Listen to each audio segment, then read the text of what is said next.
Sa ngalan ng Ama at ng Anak at ng Espiritu Santo. Panginoon, isugo mo ang iyong espiritu at pagpanibaguhin mo ang muka ng aming mundo. Ang mabuting balita sa araw na ito ay mula kay San Juan, Kapitulo 17, versikulo 20 hanggang 26. Patuloy nating pinagninilayan ang Ebanghelyo patungkol sa pananalangin ni Jesus. At malinaw na sinabi ni Jesus sa Ebanghelyo sa araw na ito na hindi lamang niya ipinapanalangin ang mga taong ibinigay sa kanya ng Ama, ang mga naniniwala sa kanya o ang mga alagad niya. Ngunit ipinapanalangin din ng ating Panginoon yung mga taong maniniwala sa Diyos, mananampalataya kay Jesus sa pamamagitan ng mga alagad at ng mga taong ibinigay sa kanya bilang alay ng kalangitan. Sa madaling salita, ang bawat isa sa atin na sumusunod kay Hesukristo, nananampalataya, ay may mahalagang gawain, isang tungkulin sa pamamagitan ng ating buhay. At kapag nakita ng maraming tao ang ating buhay, isang buhay na pakikibahagi sa buhay ng Diyos, ang ibang tao ay mananampalataya rin, maniniwala rin. Kaya nga binigyan diin ni Jesucristo sa Ebanghelyong ito na ang buhay na kailangang makita ng sanlibutan, makita ng mga nilalang dito sa daigdig ay isang buhay ng pag-iisa. Ito ang pag-iisa ng ating Panginoong Hesus sa kanyang Ama at ang pag-iisa ng Ama sa pamamagitan ni Jesus sa mga nananampalataya sa Kanya.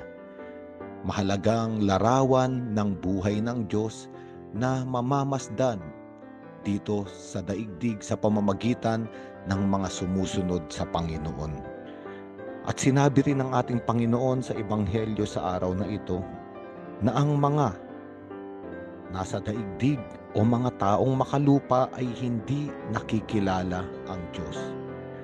Ngunit ang mga ibinigay ng Ama kay Jesus, ang mga may pananampalataya at sumusunod sa Panginoon, sila ang totoong nakakakilala.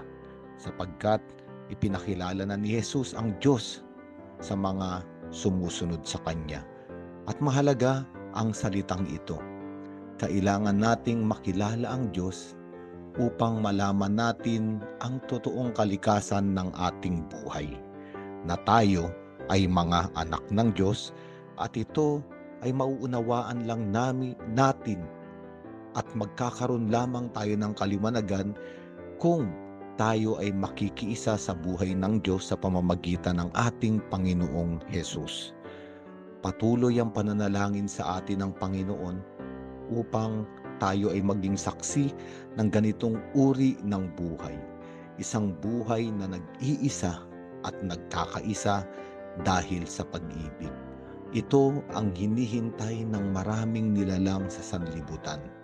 At ang bawat isa sa atin ay inaatasan na dalhin ang ganitong uri ng mabuting balita upang ang ibang tao rin ay manampalataya at makalasap ng kaligtasan.